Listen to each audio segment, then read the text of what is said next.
দ্বিপদী বিস্তৃতির ধারাবাহিক যে আমরা ক্লাস ভিডিও নিয়ে আসছি তার মধ্যে আজকের ভিডিওটিও অনেক গুরুত্বপূর্ণ, কারণ এটা পরীক্ষার সৃজনশীল কোশ্চেনে থাকে।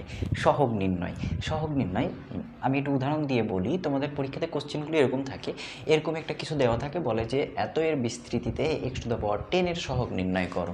তাহলে x⁻10 এর সহগ নির্ণয় করো। সহগ বলতে কি বোঝানো হয়েছে? মনে করো তুমি একটা টি শার্ট পরে আসো, ঠিক আছে? তাহলে টি শার্টের সহগকে তোমার শরীরের সহগকে টি শার্ট, বুঝতে পারছো? মানে পাশে যেটা থাকে সেটাকে বলে সহগ। এখন সহগ আরেকটু উদাহরণ দিয়ে বলি কোন জিনিসটাকে বোঝায়। সহগ আর নর্মাল জিনিসের মধ্যে পার্থক্য, যেটা সহগ থাকে সেটার মান পরিবর্তন না, বাট ভ্যারিয়েবলটা পরিবর্তন। দ্যাট মিনস এই এক্সটা পরিবর্তন হতে পারে, এটা একটা ভ্যারিয়েবল, ঠিক আছে?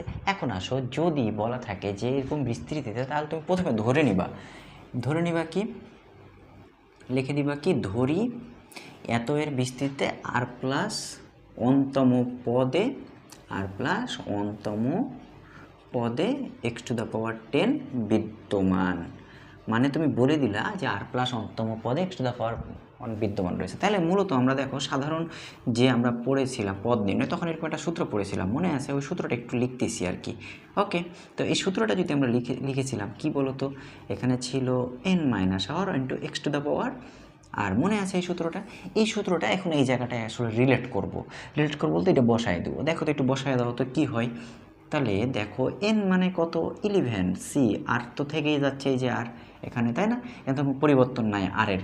তাহলে আমাদের দেখো এর মান কত, 2x², n-2 মানে কত, 11 - r, 11 - আর তো থেকে যাচ্ছে, আর কি পরিবর্তন আছে? নাই।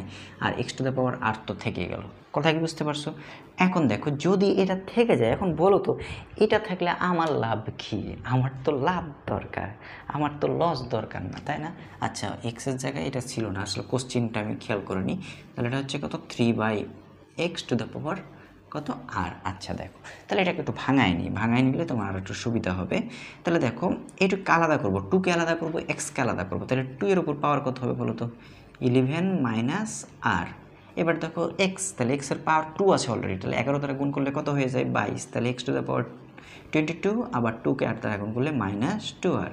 এবার এখানে দেখো আর আছে, তাহলে -3r। কথা কি বুঝতে পারছো? আর এক্স কী হিসাবে বলো তো, এক্সটা যেহেতু কি আছে, নিচে আছে, তাহলে উপরে গেলে কি হবে, এক্সটা উপরে গেলে কি হবে, x⁻−r। কথা বুঝতে পারছো না? যদি পেরে থাকো তাহলে এখন দেখো তো এটা কীভাবে লেখা যায় নাকি, 2⁻11 - r -3r ইন্টু, এই যে দেখো এখানে একটা আর আছে, আর এখানে হচ্ছে কত, 22টা থেকে একটা মাইনাস। তাহলে এটা কী হয়ে যাবে, এখানে যোগ হয়ে যাবে না? কারণ সূচকের পাওয়ারগুলো কী হয়, যোগ হয়। তাহলে সূচকের পাওয়ারগুলো যদি যোগ হয় তাহলে 22 - 3r লেখা যায়। আচ্ছা দেখো, এটা লিখতে পেরেছো না? এইটা যদি লিখতে পারো তাহলে তখন তুমি এখন পারবা। তাহলে আমি অলরেডি বলে ফেলেছি 8তম 1+ পদে কী রয়েছে, x⁻10 রয়েছে। তাহলে x⁻10 দেখো তো, এইটাই তো আমার 8+1তম পদ। তাহলে এই জায়গায় কি এক্সের কয়টা জিনিস আছে, একটাই না? তাহলে এটার সমান আমরা 10 লিখতে পারি না?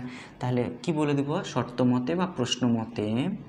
আচ্ছা, শর্ত মতে আমরা কি বলতে পারি দেখো তো, x⁻22 - 3r = x⁻10। কি লেখা যায়, 22 - 3r = 10। তোমরা চাইলে পরীক্ষাতে এই লাইনটা লিখতে পারো, উপরের লাইনটা লেখার দরকার নেই, আমি জাস্ট বোঝানোর জন্য দিলাম, ঠিক আছে? তাহলে এটা ক্যালকুলেশন করলে কি হয় বলো তো, আর এর মান কত পাবা, 4। এখন এই আর এর মানটা যদি 4 এই জায়গায় বসায় দাও, তাহলে তোমার অ্যান্সার হয়ে গেছে, কমপ্লিট তোমার কাজ। শুধু একটা জিনিস করা যাবে না, সেটা কি, তুমি অলরেডি এক্স ইউজ করে ফেলেছো না, আমরা এক্সটা নিতে পারবো না, কারণ এক্সটা আমাদের ভ্যালিড না, কারণ আমরা হচ্ছে এক্সের সহগ, মানে এক্সের সাথে যেগুলো আছে সেগুলোর মান বের করবো। কথা কি বুঝতে পারছো? তাহলে এক্সের সাথে কি আছে, তাহলে অতএব দিয়ে কি লিখে ফেলবা, 11c4 2⁻11 - 4 ইন্টু -3⁻4। কথা কি বুঝতে পারছো? তাহলে এটা যদি হয়, তাহলে দেখো তো এটা তো অলরেডি তুমি বুঝে গেছো, 11c4 2⁻7 ইন্টু 3⁻4। তাহলে এটা যদি তোমার হাতে ক্যালকুলেটার থাকে তুমি ক্যালকুলেটার দা করবো, অথবা যদি ক্যালকুলেটার না থাকে এটা সমাবেশ ভাঙিয়ে পাওয়ার ভাঙিয়ে যা পারো তা করবা, ঠিক আছে? আর যদি না চাও তাহলে এভাবে রেখে দিলে তুমি পূর্ণাঙ্গ মার্ক পাবা। আশা করি বুঝতে পেরেছো। তারপরে যদি কোনো সমস্যা থাকে অবশ্যই আমাকে জানাতে পারো। আর আমার ধারাবাহিক এই ভিডিও ক্লাসগুলো যদি ভালো লেগে থাকে তাহলে অবশ্যই কমেন্টে জানাবা যে ভাইয়া কেমন লেগেছে এবং তুমি পরবর্তীতে কোন ভিডিও চাও, ঠিক আছে? এবং ভালো লাগলে অবশ্যই শেয়ার করে ফেলো। ধন্যবাদ সকলকে।